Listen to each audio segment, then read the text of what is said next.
8 horas 30 minutos, voltamos com o Folha no Ar, ao vivo aqui pela Folha FM 98,3, oferecimento de Proteus, serviços de saúde e medicina ocupacional, qualidade certificada ISO 9001-2015, Unimed Campos, cuidar de você, esse é o plano. Laboratórios Plínio Bacelar e Plínio Bacelar Vacina, uma clínica moderna especializada em vacinas e com o apoio de Green Energia Solar. Hoje no programa com o jornalista Arnaldo Neto, nós estamos conversando com o médico diretor do Hospital Geral de Guarulhos, Vitor Mussi. Voltamos nesse bloco, tem algumas perguntas também aqui ainda na página, tem também lá no grupo e ainda algumas outras, porque é aquela história, né? Saúde é sempre uma demanda muito grande e apesar de que o momento parece ser mais calmo, eu acho que como dizia aquele Vicente Mateus, já que a gente está falando de esporte, presidente do Corinthians, depois do temporal vem a ambulância, né? Então, a falar nisso até, o Arnaldo, se você me permite abrir esse bloco, uma das... eu perguntei assim ao doutor Arthur, falei, doutor Arthur, a saúde já está... Eu perguntava muito isso para os técnicos de futebol, o time está à sua cara, a saúde está à sua cara, o hospital HGG vai ficar à sua cara que eu digo assim, o seu perfil de administração, o seu perfil de médico, de cidadão, de gente que já usou a rede pública, particular, enfim. E ele fez aqui algumas ponderações sobre a questão da central de regulação, que Arnaldo lembrou muito bem e que eu achei fundamental, bacana, e falou sobre o SAMU também, que não é um serviço perfeito, funciona, mas deveria ser mais também cronometrado, essa sinergia tem que existir mais entre esses pontos de saúde do município. O Hospital HGG vai ficar, então, a sua cara depois da reforma, ô Vitor? Lá na HGG, assim, eu não canso de me falar o respeito e admiração que eu tenho pelos servidores lá. E a gente tem alguns diretores lá, né? A nossa diretora administrativa, que já está lá há muito tempo, a Raquel, o diretor clínico, os diretores, os coordenadores, a gente tenta ouvi-los. Porque assim, eu não acho que tem que ter a minha cara, eu acho que tem que ter a cara de todos que trabalham lá. E assim, muitas ideias minhas foram pro ralo, porque eles falaram, não, é uma boa ideia. E eu morro de rir e falo, então vamos embora para a próxima. E realmente eu acho que a gente está conseguindo desenhar um HGG com a cara das pessoas que trabalham lá. A gente tem tirado algumas coisas de ideia, que a gente lê e vê que não vai ser muito legal para o novo HGG. Estamos tentando implementar novas ideias numa aposta de que essa nova ideia vai dar cara ao novo HGG. Então, mas assim, são discussões, como diz o nosso secretário de saúde, doutor Paulo Herano, né? O gigantismo da saúde nos assusta. E até onde a gente vai futucando para ter uma ideia, era como se aquela ditado de cada enxadada é uma minhoca, não. Cada enxadada são 10 minhocas.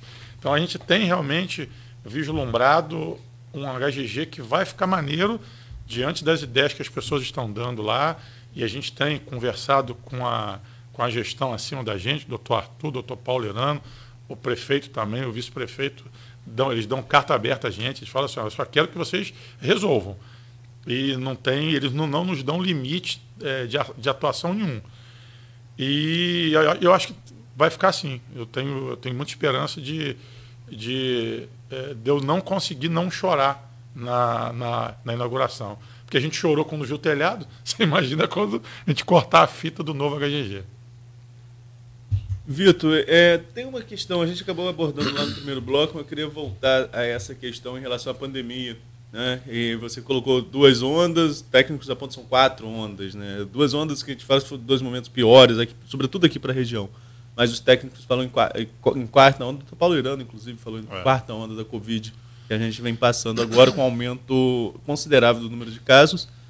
Uma questão que o número de óbitos é estabilizado, mas em 6 por semana, o que já começa também a gerar uma certa preocupação, sobretudo da população, e sabemos, todos nós, você muito mais do que eu, da importância da vacinação, inclusive com a 4ª dose, para quem já estiver disponível na rede pública. Enfim, como que o HGG enfrentou esses piores momentos de pandemia? O HGG teve uma demanda maior, não tinha, bastava para outro hospital. Como que ficou o funcionamento da HGG e qual o legado disso? O que fica de ensinamento para a gestão de um hospital público durante uma pandemia? O HGG, no início, ele na verdade ele não tinha a ideia de ser referência para o Covid no atendimento ao adulto.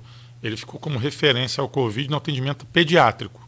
E que, graças a Deus, era muito pequeno. A gente não teve lá crianças graves. Tivemos crianças com Covid internada, mas num número muito pequeno, muito, muito ínfimo, perto da grandiosidade, da gravidade que foi no adulto. Só que teve um momento da pandemia, que na verdade o Hospital São José foi o hospital de referência da nossa rede própria para acolher os pacientes com Covid, e que transbordou. E a gente teve que, infelizmente, acoplar ao HGG uma área de atendimento também ao Covid. E lá chegamos a ficar com muitos doentes graves com Covid. No início, como não estávamos preparados tecnicamente para isso, na verdade isso começou inclusive antes da nossa gestão, a gente viu que foi naquela coisa do vamos nos adaptar e parabenizar inclusive a outra gestão, porque aos trancos e barrancos eles adaptaram bem, né? Acho que a gente foi uma cidade que conseguiu, diante de um cenário caótico, a gente conseguiu sair mais ou menos, não dá para dizer bem, né, cara? Não consigo falar bem, porque foi muita tragédia, mas a gente fez o que a gente pôde. E o HGG realmente acabou se adaptando ao atendimento do Covid, e o legado que a gente ficou é de aprendizado, que dizer que a gente tem que estar pronto como um extintor de incêndio, por mais que eu leve 20 anos sem ter um incêndio. Mas o extintor de incêndio tem que estar ali na parede pendurada, com o sensorzinho de gás dele no verde, porque a qualquer momento eu posso ter um incêndio desse. Esse legado ficou, a gente conversa lá, a gente não pode esmorecer, baixar a guarda, porque conforme teve a 4ª onda do Covid, a gente pode, ninguém sabe, a gente pode ter a 5ª onda, não sei. Pode ter uma primeira onda de uma outra pandemia, de um outro micro-organismo que a gente não sabe, e a gente não pode realmente, depois dessa que vivemos, porque a que nós tivemos de gravidade parecida foi há 100 anos atrás, então a gente não tem isso palpável, a gente tem isso em livro, mas vivemos isso na carne, e a gente está muito nessa de nos preparar até para atendimento a doenças infecciosas não pandêmicas de uma forma melhor do que se atendia antes. Isso a pandemia nos trouxe de legado. Vai deixar legado. Agora, a gente vive também um outro período delicado na área de saúde em relação, você citou, a falta de insumos. E a gente tem visto na mídia nacional, porque não é uma coisa só aqui da nossa região, mas a falta de medicamentos, inclusive nas farmácias, antibióticos, enfim, tudo em questão, claro, da pandemia, aí você tem um agravamento de uma crise econômica, você tem, quando a situação começa a estabilizar no mundo, estoura uma guerra, enfim, nenhum cenário favorável à questão, todas as questões, sobretudo de saúde pública, que precisa desses insumos de medicamentos.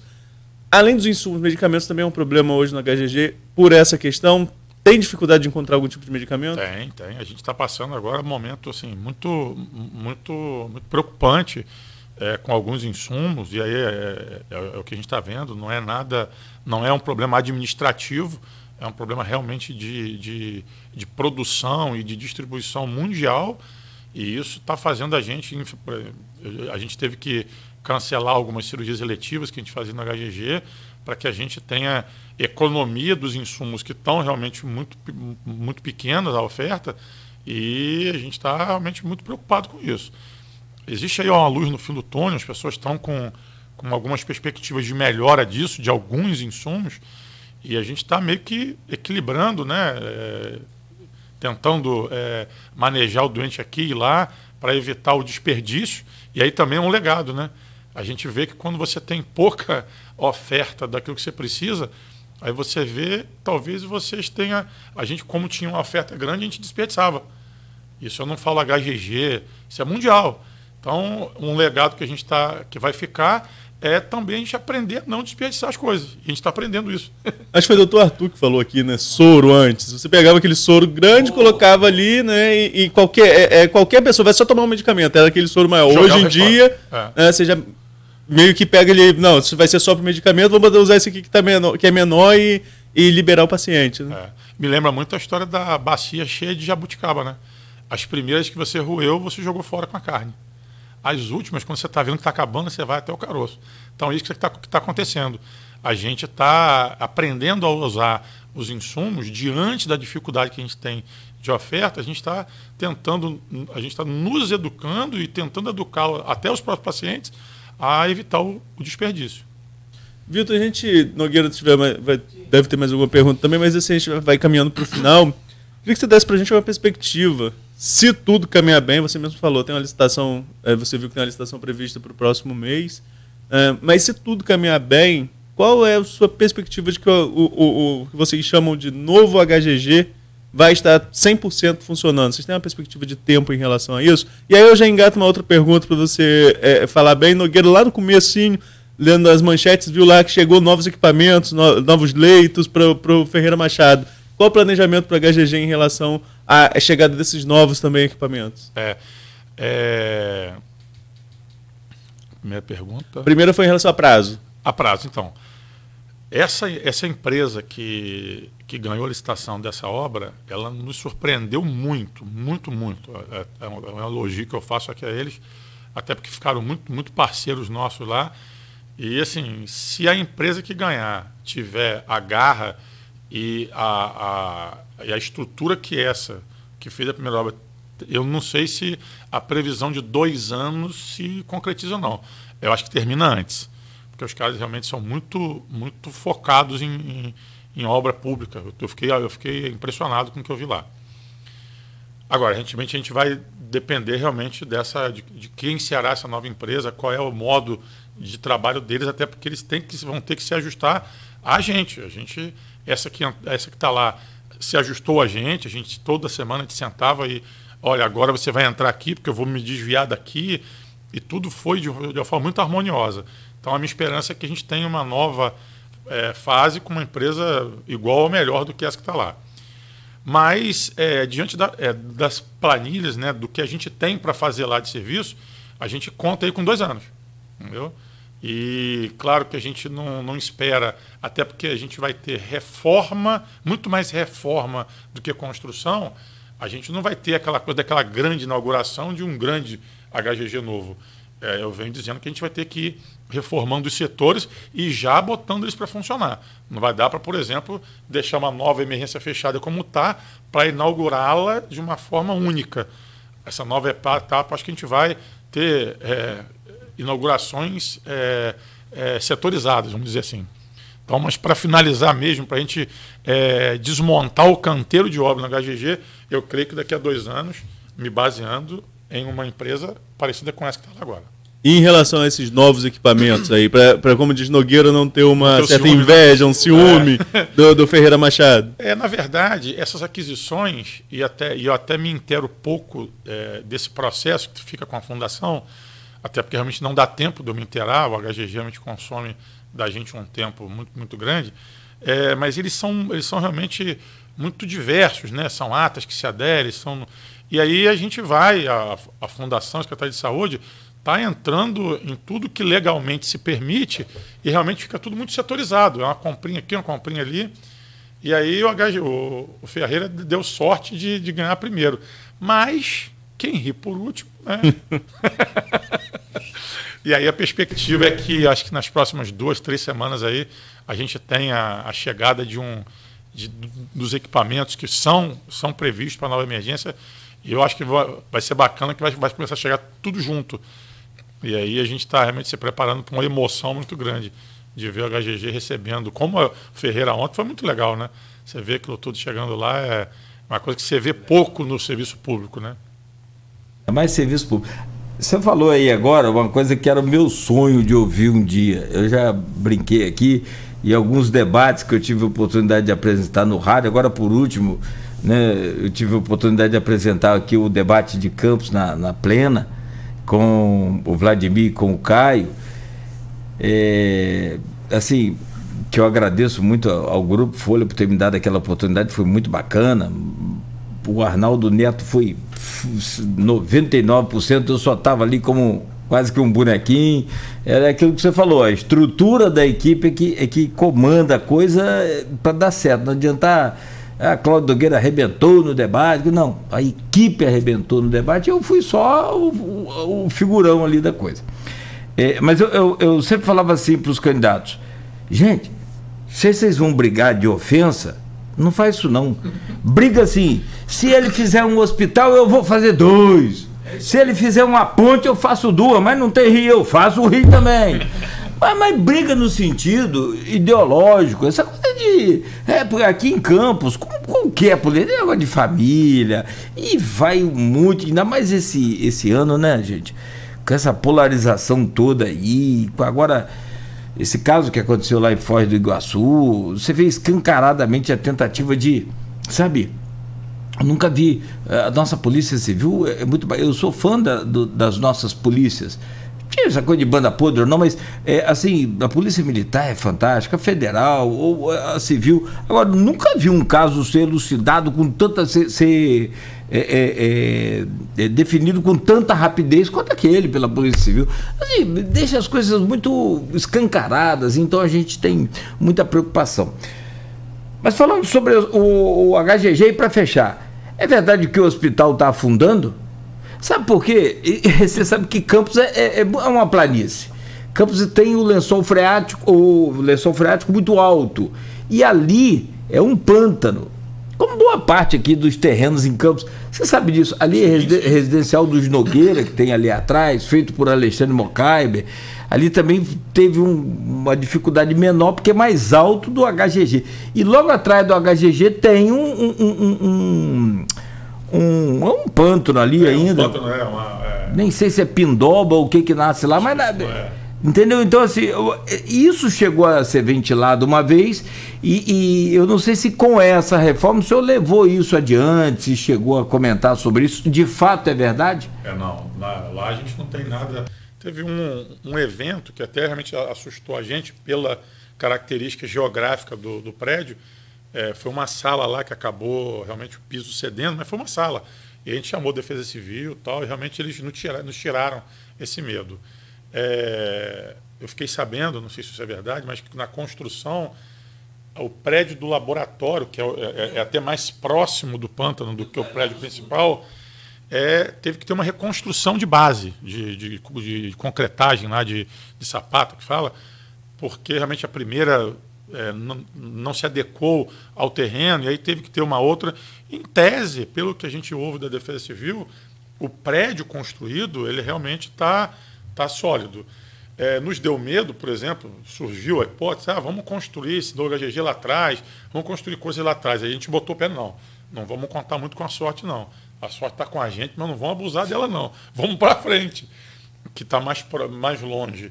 Mas essa informação que está afundando, graças a Deus, não procede, não. Isso já não é de agora, não, tá? Sim, isso já faz tempo essa coisa.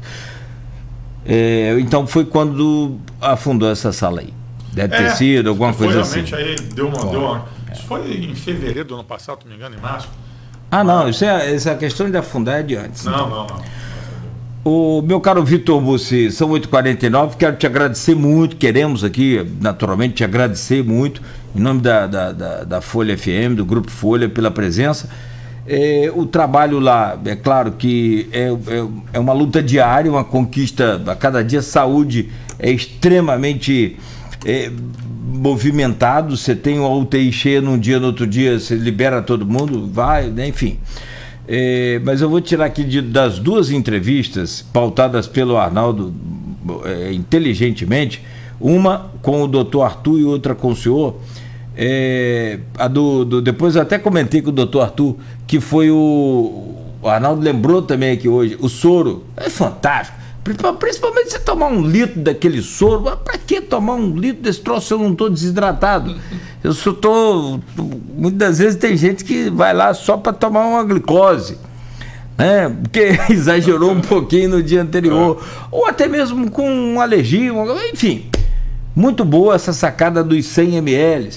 E o senhor eu não destaquei muito, nem Arnaldo também se aprofundou, o tempo voou, mas gostei muito da ideia. E depois a gente pode aperfeiçoar isso, de aproveitar o espaço da obra que tem, e eu já participei de vários eventos lá também, nesses coisas, ô meu pai do céu, Jesus amado, onde acontece lá essas palestras, aqueles... Auditórios. Nos auditórios, obrigado, Ana, fugiu a palavra. Auditório é no Trianon, gente. É no Teatro de Bolso, na SIC, na CDL. Vamos fazer um curso para os médicos, para os enfermeiros. Vamos, se chamar Edivar Chagas, então ele abre as portas lá da CDL. Hospital, para ter esse tipo de situação, aí tem que estar com 200% de atendimento à população. Muito bom. Eu não posso ter 2 auditórios eu conheço. Eu tinha com fila de paciente para internar. Então a gente vai, esses 2 auditórios... Não, desculpa, perdão, não acho que está errado ter auditório, claro, não. Mas eu tenho que estar 200% resolvido. Mas é o que eu falo aqui, é o que eu falei, se você tiver com a aprovação de 200% de capacidade de atendimento à população, aí você pode ter o auditório. Não, a gente quando definiu transformar esses 2 auditórios em 2 enfermarias, o que vai nos dar 28 leitos a mais...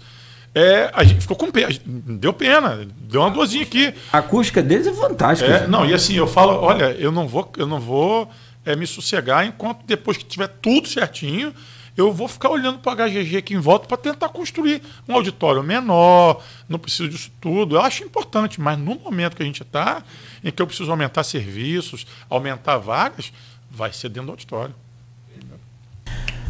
Muito obrigado.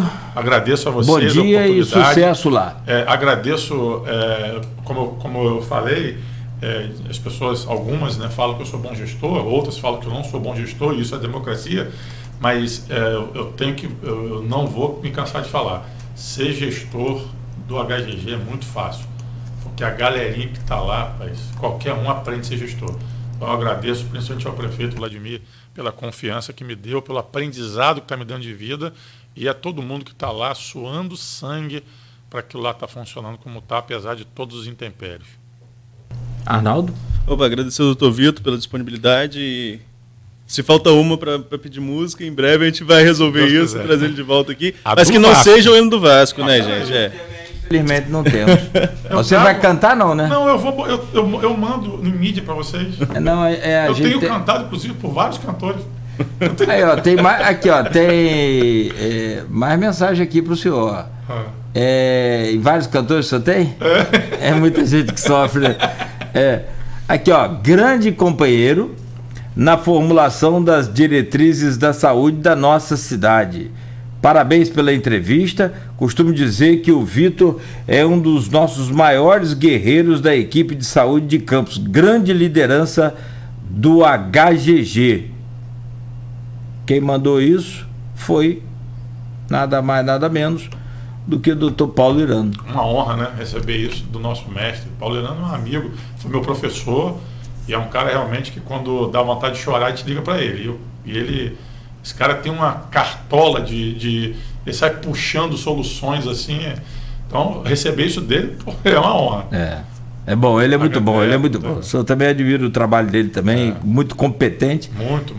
E sempre focado aí na mágico, questão, né? O cara tá escrevendo a cartola. Essa questão de saúde é muito complicada. Ele fala isso, é o gigantismo. Então ele já vai se preparando para o gigantismo. E é fácil, né? E o sujeito dorme com tudo normal. No outro dia tem uma pandemia. E aí? Exatamente. Então valeu, doutor. Forte abraço. Abraço para todos aí. Tá, muito bem. A gente segue aqui. Como a gente já disse, pode ficar à vontade. E se quiser adiantar a sua agenda também, manda bala lá. E eu vou trazer aqui alguns comentários do Arnaldo Neto. Vai com Deus, tudo de bom, muita paz e saúde. Cliente a gente sempre tem que tratar bem, né? Olha lá. Clarissa, senadora, e Garotinha, deputado federal. Paz, que tabuleiro é esse? Que situação é essa? Que, aliás, você anunciou aqui essa semana, meu caro Arnaldo, né, de olho lá na coluna do Magno Vita, e nem a assessoria dela sabia que ela ia desistir da candidatura de federal para senadora. E aí, nos bastidores, o que você conseguiu apurar aí? Será foi o vice-presidente nacional do partido que veio ao estado do Rio e fez essa composição, deu uma segurada aí nessa onda do Garotinho querer ser candidato. Agora, tem várias perguntas sobre esse tema. Tem a Câmara Municipal com R$400 também para os aposentados, maravilha, ótimo, né? Que é de benefício, né? Complemento de R$400 para o servidor aposentado. Agora, você escolhe qual que você vai falar primeiro. Agora, sobre a questão dos garotinhos, vamos lá, tem o que houve para o garotinho desistir ou mudar de candidatura? A gente sabe que o risco era muito alto, né, para governador, haja vista a sua questão judicial. Agora, e Clarissa?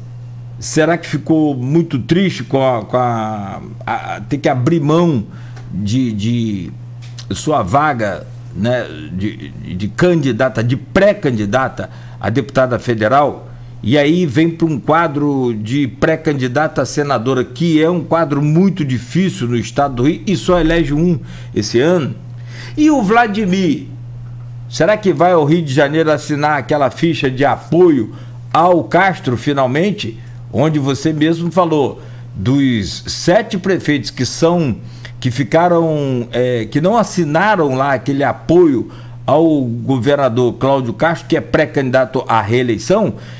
Vladimir é um deles. A Carla Capucci também não assinou, que é prefeito de São da Barra. Será que ele agora assina esse apoio, já que eles são parceiros aí, amigos? E o Garotinho, será que ele corre paralelamente e não segue o partido? Vai apoiar de fato o Rodrigo Neves, que é o que ele já sinalizou? Vai ter pergunta aberta, hein? Pois é, nem eu lembro mais.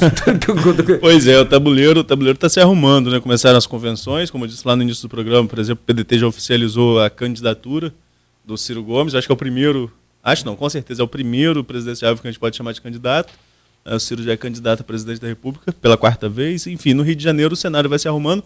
Salvo o melhor juízo, o PSB oficializou a candidatura do Marcelo Freixo, embora ainda aberta o nome do vice, assim como o Ciro também tem aberto o nome do vice a candidato a presidente. No âmbito mais local, trazendo para a nossa realidade aqui na planície, tendo como destaque aí o clã Garotinho, realmente, a gente tem que aguardar as movimentações até 31 de julho, que é para quando está prevista a convenção do União Brasil. E lembrando que ontem nós entrevistamos aqui o José Paes Neto, advogado, ex-procurador do município, que é presidente da Comissão de Direito Eleitoral. Pode haver substituição por qualquer motivo até um pouco mais à frente, e o período de registro vai até 15 de agosto, registro de candidatura.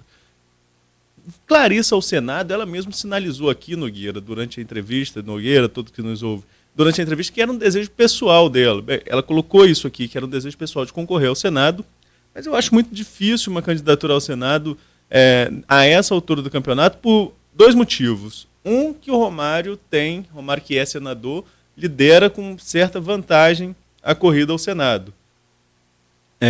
E tem o apoio dos Bolsonaro, que ainda tem sua relevância dentro do cenário, até porque o Flávio Bolsonaro foi senador e quando botaram a mão no Harold, falecido na última eleição, o Harold disparou na eleição de 2018. Obviamente, a densidade eleitoral do clã Bolsonaro ela sofre com o impacto do próprio mandato, independentemente do que esteja acontecendo. Qualquer gestor que está no mandato sofre com essa questão, tem um desgaste do próprio mandato, isso é natural. E aí você tem já a família apoiando o Romário. E você tem o André Siciliano, que é presidente da LERJ, costurando a sua pré-candidatura ao Senado, que ainda não despontou, mas que nós que conhecemos de bastidor sabemos que quando começar a campanha de fato, o Siciliano tem poder aí de uma entrada significativa nos municípios, né? O Siciliano tem boa receptividade na maior parte dos municípios do estado do Rio de Janeiro, devido ao seu mandato de presidente da Alerj. Então, são questões que ainda vão se definir nesse tabuleiro. Então, é muito difícil um nome para furar essa polarização do candidato do Bolsonaro com o candidato do Lula ao Senado, já que a renovação do Senado nesse ano é de apenas 1/3. A cada eleição, uma eleição renova 1/3, outra eleição renova 2/3. Na próxima, por exemplo, em 2026, serão 2/3, 2 senadores que nós iremos eleger. Nessa, renova 1/3, então é uma cadeira só. É uma corrida ao legislativo, até com cara de executivo, né, que você escolhe um candidato só para ocupar essa vaga. Agora, se o Garotinho é candidato ou não, só ele mesmo para responder, e somente o tempo vai mostrar isso, porque tem as complicações jurídicas, que já falamos aqui no decorrer da semana, né, tem a questão da chequinho, tem outros pontos jurídicos a serem definidos, e se ele vai querer ou não ser candidato a deputado federal. Com a saída da Clarissa dessa corrida federal, é o que se sinaliza, né? Fica muito claro que abre uma vaga no partido para alguém, e esse alguém, que seria um puxador de votos, seria o próprio Antony Garotinho, que já foi deputado federal. Mas há quem defenda ainda, inclusive dentro do próprio grupo garotista, que o Garotinho venha candidato a estadual e seja um puxador de voto à Alerj, para fazer um certo barulho com a União Brasil dentro da Alerj, aumentando aí a bancada do partido no Legislativo Fluminense. Então são definições que eu acho que 31 de julho, acho que no dia 1º de agosto, se não me falham as contas, eu que estarei aqui com você, a gente vai ter aí uma segunda-feira, a gente vai ter aí um panorama melhor em relação à definição do grupo Garotinho nessa corrida eleitoral. E tem também, Nogueira, os candidatos apoiados pelo grupo do prefeito, né? Você tem aí pré-candidatos vereadores, como Thiago Rangel, pastor Marcos Elias. Tem naturalmente a pré-candidatura à reeleição do Bruno Dauaire. Você tem o ex-prefeito de São Fidélis, Davi Loureiro, que é muito fiel ao grupo, e aí poderia ser Davi, o candidato do Garotinho, e Bruno, o candidato do Vladimir. Pode acontecer, mas o próprio Vladimir aqui na entrevista falou que dentro da estrutura do governo vai ter um espaço para o Davi Loureiro. Tem o nome do Mauro Silva também, que é cotado como pré-candidato a estadual. Enfim, o governo vai começar a definir também sua questão de apoios. E por falar em apoio, o Vladimir ainda não se posicionou em relação à conjuntura do governo do estado após a desistência ou a retirada por parte do partido, acho que fica mais claro, dessa possibilidade do pai ser candidato a governador. Acho que é o momento, né? Eu ia tentar falar com o Vladimir ontem, mas ontem foi um dia puxadíssimo, não consegui. E a gente também não consegue falar com o prefeito a qualquer momento, assim. Embora o Vladimir é bem acessível, pelo menos por WhatsApp, ele sempre responde. Vamos tentar buscar aí essa informação, se o Vladimir vai assinar ou não essa carta de apoio. Em relação ao apoio da Carla Capucci, aqui da cidade vizinha, amanhã a gente vai ter a oportunidade de perguntar diretamente a ela, porque, pelo menos até agora, a entrevista está marcada com a prefeita de São João da Barra, Carla Capucci, amanhã aqui no Folha no Ar. E aí a gente vai ver essa composição. Agora, é interessante esse leque de apoio que o Castro construiu, né? 85 dos 92 prefeitos. Quais são os prefeitos que não assinam? Já colocamos lá. Os 2 aqui da região, Carla Capucci e Vladimir. Vladimir, lá atrás, já tinha declarado apoio a Castro, retirou esse apoio quando o pai se lançou pré-candidato a governador. Não retirou, falou que ia decidir depois das convenções. Então há uma tendência aí, pelo menos até onde se sabe, de que o Vladimir possa apoiar o Castro, embora o Garotinho, para ser candidato, já recebeu um aval do União Brasil para não precisar apoiar o governador. O partido apoia, o Garotinho não. Enfim. Agora, os demais prefeitos que não apoiam o Castro são prefeitos que têm candidatos. Eduardo Paes, que é, entre aspas, fiador do Felipe Santa Cruz, que compôs como vice do prefeito, do candidato do Rodrigo Neves, ex-prefeito de Niterói. O prefeito de Niterói... Aí Garotinho já não cola com o Rodrigo. Pois é, né? Vamos ver como vai ficar essa conjuntura. Você tem o Axel Grael, que é prefeito de Niterói e aliado do Rodrigo Neves, então apoia. O prefeito de Cabo Frio, que é do PDT, e me fugiu o nome dele aqui agora. Isso. Zé Bonifácio, prefeito de 200 mandatos, né? Porque me fugiu mesmo aqui o nome dele. O prefeito de de Cabo Frio, que é do PDT, histórico do PDT, então tem candidato, né, que é o Rodrigo Neves, tem pré-candidato, que é o Rodrigo Neves. O prefeito Rubens Bontempo, de Petrópolis, que é do PSB, que tem o Marcelo Freixo como pré-candidato. Não, o PSB já tem como candidato, né? Agora a gente fica nessas filigranas aí de pré ou de candidato. Mas enfim, mas tem o Marcelo Freixo como nome à corrida ao governo do estado. E você tem o Horta, esqueci o primeiro nome dele, o prefeito de Maricá. Não, o Horta, que é do PT, e o PT está aí nessa conjuntura junto com acho que é Marcelo Horta, se não me falha a memória aqui agora. Mas ele está nessa conjuntura aí do PT junto com o PSB para candidatura ao governo do estado. Então, assim, são poucos prefeitos que não apoiam o governador Cláudio Castro. Castro tem um terreno aberto de que ele não é ainda um candidato muito conhecido, apesar de ser governador, né? Então tem esse terreno para entrar, e o apoio dos prefeitos é fundamental para a entrada nesses municípios. Tanto que nas pesquisas, nos recortes das pesquisas, no interior, Castro... Fabiano Horta, obrigado, Nogueira, prefeito de Maricá. Agradece o São Google. O prefeito de Maricá. Mas, enfim, o Castro tem desses apoios dos municípios a possibilidade de uma entrada ainda maior no interior, o que ele já tem. As pesquisas mostram essa facilidade. Como não há esse alinhamento com pais, pode ser um pouco essa dificuldade no Rio de Janeiro. Pode ter um pouco de dificuldade ali na metropolitana, né? É a noiva preferida, né? Justamente, na região metropolitana. Você tem Niterói e Rio de Janeiro com candidato contra o governador. Então você tem ali uma certa resistência, além do potencial eleitoral do Marcelo Freixo também nessa região. Então isso pode dificultar um pouco a vida do governador na região metropolitana. Mas tem muita campanha pela frente e muito eleitor indeciso no caso da disputa no Rio de Janeiro, Nogueira. Posso até estar enganado, errado, e essa coisa de eleição é aquilo que você falou. É um dia de cada vez e uma noite com uma boa reunião. Mas eu vou falar, a eleição no Rio, ela vai ser tão apertada quanto a de presidente que a Dilma ganhou também. Beiradinha de voto, como diz lá na roça. Eu não sei. Eu acho que quando o jogo começar de fato... Pode ser que clareie mais, Vamos hoje o quadro é esse. Hoje o quadro Hoje todas as pesquisas apontam um empate técnico, mas é um empate técnico com muita gente indecisa. Com muita gente, como a Luiz trouxe aqui na sexta-feira passada, na análise das pesquisas, e ele está mais focado nas pesquisas do que eu nessa cobertura dessa eleição. Ele colocou ali os recortes e mostra que justamente nem o voto consolidado ele está ainda. O eleitor, tanto do Castro, quanto do Freixo, quanto do Rodrigo Neves, quanto até então do Antônio Garotinho, eles tinham a possibilidade muito clara de mudar o voto. E aí você tem outros nomes, tem o Paulo Ganimi, tem o Laranjeira, que me foge agora o primeiro nome, enfim, Emir Laranjeira.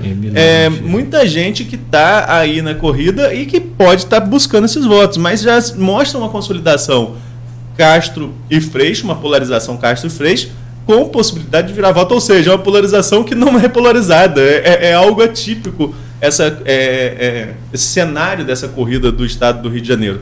E no cenário presidencial, Nogueira, que você citou aí, eu vou até que pegar uma colinha. Pois não. Posso só trazer uma conjuntura aqui, uma tentativa de configuração, que você falou vários nomes, e aí você deu destaque para o pré-candidato Davi Loureiro com o pré-candidato Garotinho. Que na verdade, se o Garotinho vier estadual, olha aí, melhora as chances do Bruninho, por exemplo. Tá no mesmo partido? Mesmo partido. Se ele vier federal, melhora as chances. Aí eu te pergunto, você não citou, e isso aqui assim, é questão de ao vivo, a gente não tem, eu que tenho aqui anotado alguns nomes aqui, eu não sei se você consegue enxergar daí, da onde você está, nesse computador grande aqui, ó, por exemplo, olha que essa aqui é da eleição passada ainda, mas assim, aí quando você citou os nomes dos pré-candidatos a deputado, eu já troquei essa lista de federal aqui umas 4 vezes. Clarice entrava, depois saía. Bom, mas aí você tem ligados aqui à região ou daqui de Campos. E aí vai faltar nome aqui também, tá, gente? Garotinho, pré-candidato. Caio Viana, pré-candidato a deputado federal. Natália Soares, pré-candidato a deputado federal. Felício Laterça, pré-candidato à reeleição. Marcão Gomes, pré-candidato, Zé Maria Rangel, também pré-candidato a deputado federal. Mas a minha pergunta é esse nome aqui, ó, Marcelo Mérida, pré-candidato a deputado federal com eu diria, apoio do supersecretário e a simpatia, né, do supersecretário o Wagner Teixeira. Você não falou dele diretamente com a chegada do garotinho, a possibilidade de ser pré-federal. Você acha que existe? E a Clarissa deixou muito claro aqui que ele teria pouca chance de ganhar. O momento agora é outro, tá, gente? De lei eleitoral. Então tem certas coisas que a gente não pode mais comentar. Mas podemos falar assim sobre comentários, sim. Sem denegrir nada. Isso foi fato, foi dito aqui, que Clarissa disse que ele não teria muita chance. Você acha que... E Garotinho não ficou muito feliz quando ele entrou no partido sem que Garotinho soubesse. Você acha que ficou aí uma rusga aí, aumentou aquela rusga? Nogueira, eu não tenho informação nova como fica essa composição, não. Mas a gente fazendo uma leitura de composição, né? Obviamente que o Garotinho, ele é um puxador de voto hoje muito maior do que a Clarissa, né? Mas o partido tem outros puxadores de votos. E tem outros nomes fortes dentro da União Brasil. Eu acredito particularmente que PT, PSD, União Brasil e PL, não nessa ordem, não em ordem, mas devem ser as maiores bancadas tanto na LERJ quanto correndo solidariedade por fora na LERJ, mas estou falando sobretudo na bancada federal, né? Você tem o PP também correndo por fora aí com o Felício e com o Cristino, que também tem atuação aqui na região, o Cristino Áureo. Você tem partidos aqui da região que estão, partidos com nomes aqui da região que estão correndo por fora. O próprio PDT, do Chico D'Angelo, que também tem raízes aqui em Campos. Enfim, você tem nomes aí que estão surgindo e que realmente tem chances. Agora, dentro dessa configuração do União Brasil, eu acho difícil 2 nomes da cidade, aí é uma análise pessoal, 2 nomes com raízes na cidade conseguirem votações expressivas para consolidar 2 cadeiras na Câmara dos Deputados. Pode ser que Garotinho, pela densidade que tem, ex-governador, ex-candidato a presidente com uma votação expressiva em 2002, estou falando de 20 anos atrás, pode ser que Garotinho ajude a puxar esses votos, mas não é fácil não. É uma conjuntura delicada e tem regras eleitorais que não são poucas, né? Existem regras novas e complexas em relação ao número de votos. O candidato tem que ter 10%, salvo o melhor juízo, do quociente eleitoral, e aí você tem que calcular, são muitos cálculos, são muitas questões ainda a serem definidas. Eu acho que, como eu falei em relação ao clã Garotinho, inclusive a candidatura do Mérida, que é uma pessoa que a gente tem um fácil acesso, uma pessoa fácil de lidar, é uma pessoa que tem abertura junto, sobretudo, ao setor comercial da cidade, a própria possível candidatura do Mérida passa pela composição agora da convenção. Acho que 31 de julho é uma data importante para os políticos de Campos, porque vai clarear muita coisa. Mas seria Mérida numa impossibilidade de Garotinho único nome do grupo, a federal? Há quem aposte, inclusive, na possibilidade de subir Bruno Dauaire de candidato a deputado estadual para federal. Há quem conjecture essa possibilidade. Está muito aberto. O tabuleiro está muito aberto. Acho que a gente só vai clarear mesmo dia 31, Nogueira. Rapaz, se deixar aqui, a gente vai tentar desenrolar esse novelo aí, quer dizer, que é muito complicado, até meio-dia não consegue. Você tem vários nomes realmente, você já falou aí, e tudo depende daquela famosa frase, não é falta de informação, não é falta de recurso, mas é tempo. Dependemos do tempo. Tudo vai depender do tempo, e quando depende do tempo que tem e resta para todos nós é o quê? Precisamos aguardar. Se até 31 de julho. Porque o último dia da convenção é dia 5 de agosto, mas já está marcado para 31 de julho. Né? E você tem, Nogueira, um fator interessante nessa eleição a deputado federal, sobretudo, se confirmando a pré-candidatura do Caio Viana, que é uma disputa do eleitorado antigarotista em Campos. Existe uma fatia considerável, a última eleição mostrou muito bem isso. Você tem o resultado do primeiro turno, apesar de todo o empenho do grupo do Rodrigo Neves na campanha do Caio Viana, existe uma fatia considerável do antigarotismo em Campos, assim como há uma fatia considerável do garotismo em Campos.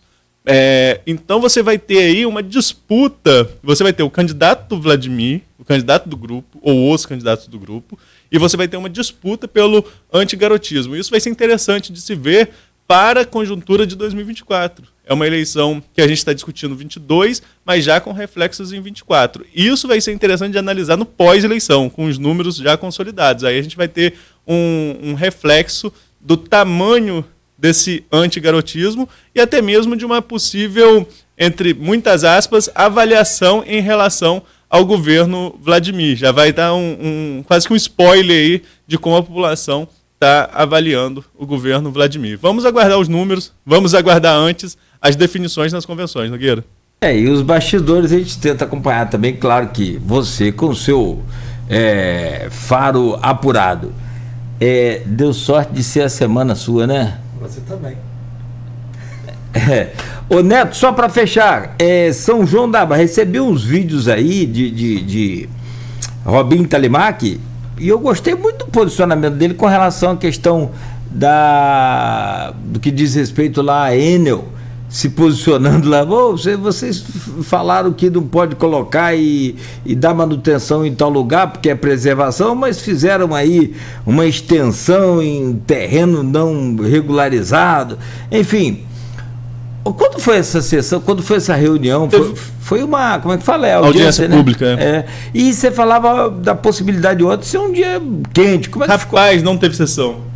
Então por isso que não você tá teve tranquilo. Sessão. Sim, eu tava em São João da Barra ontem à tarde, já sabia que não ia ter sessão, fiquei sabendo cedo que não teria sessão, mas ontem iria votar a LDO, a Câmara justificou que algum vereador, sem esclarecer qual estaria com problema de saúde, por isso, como é uma votação importante, teria adiado para a próxima semana essa discussão. É uma discussão quente, porque tem lá também essa questão dos 5% de remanejamento, e lá a oposição, como aqui em Campos, também é maioria.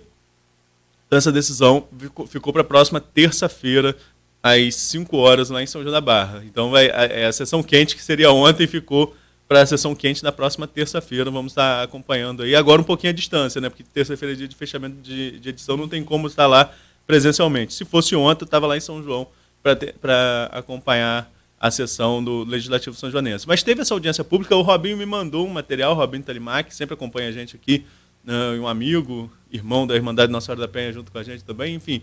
O Robinho me mandou os vídeos, mas ontem foi um dia daqueles dias que a gente precisa fazer milhares de coisas em um dia só. Eu confesso que nem vi os vídeos todos que o Robinho mandou, mas vi que era relacionado à audiência. Foi uma audiência para tratar ali da área de proteção ambiental do Açu, e alguns moradores do entorno estão sofrendo, Nogueira, porque não tem serviços, água, não tem energia, por ser área de proteção ambiental. E aí estão tentando ajustar essa situação, tomara que consiga ajustar e resolva, sobretudo para esses moradores, né, que precisam ter acesso a esses serviços básicos. Se é área de proteção ambiental, mas tem morador? É o entorno da área. E aí são questões delicadas, né? Sinceramente, aquela história, né? Quem quer fazer, vai lá e faz, né? Bom, mas... Nós estamos falando de concessionárias, né? Aí você sabe como que funciona, melhor do que qualquer um, a gente sabe como funciona. Acho que todo brasileiro sabe e entende como é que funciona fornecimento de energia, de telefone, tudo que depende de concessionária. A gente ainda, em boa parte dos serviços, a gente ainda capenga muito.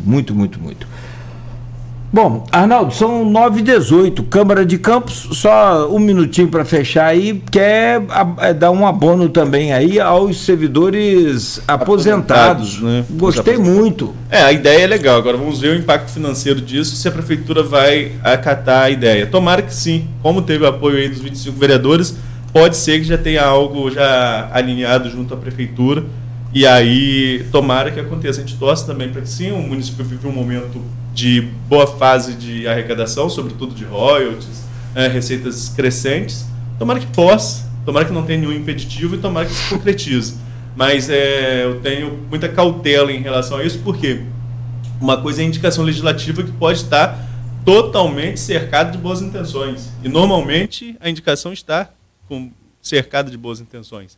Outra coisa é a realidade, é o executivo transformar essa indicação do Legislativo em realidade, transformar em projeto de lei e voltar como um anteprojeto aí para a Câmara de Vereadores.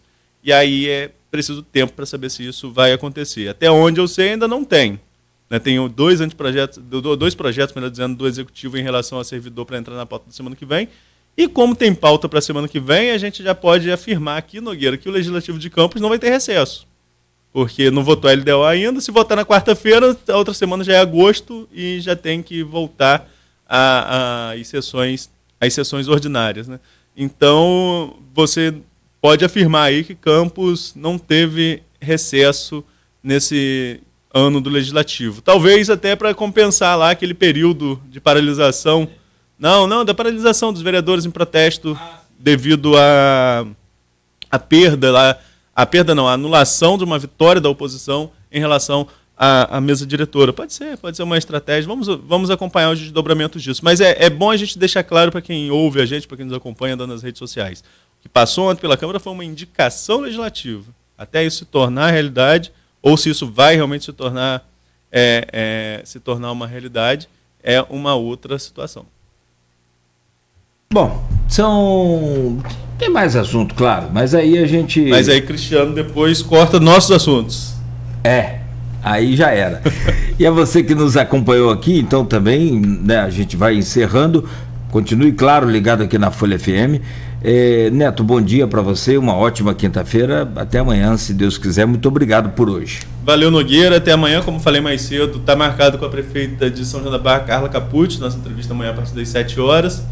Confirmando logo mais. Confirmando não, até agora está confirmado, mas como a gente já está acostumado com mudança de agenda de político em última hora, como aconteceu na última sexta com o governador Cláudio Castro, a gente dá uma confirmação da confirmação mais tarde e divulga no portal folha1.com.br. E é ao vivo e somos seres humanos, né?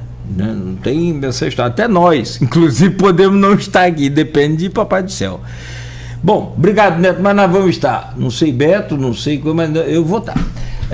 9h21, obrigado a você que nos acompanhou até aqui, bom dia. A gente volta amanhã no oferecimento de Proteus, serviços de saúde e medicina ocupacional, qualidade certificada ISO 9001-2015, Unimed Campos, cuidar de você. Esse é o plano. Laboratórios Plínio Bacelar, com Plínio Bacelar Vacina, uma clínica especializada em vacinação, e o apoio de Green Energia Solar.